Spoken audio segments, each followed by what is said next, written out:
Naha. We are outside the gates of the Shuri Castle in Okinawa.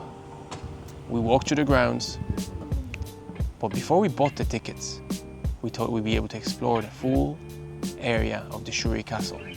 And let me tell you, after I paid the fee of 400 yen, the minute I came out of the ticket booth, I've started hearing construction noises.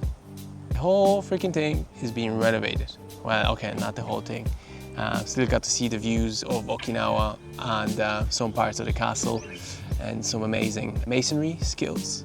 So far, my opinion of Okinawa is that it's very peaceful, it's very calm, and I think the pace of life is just much slower here than it is in Tokyo.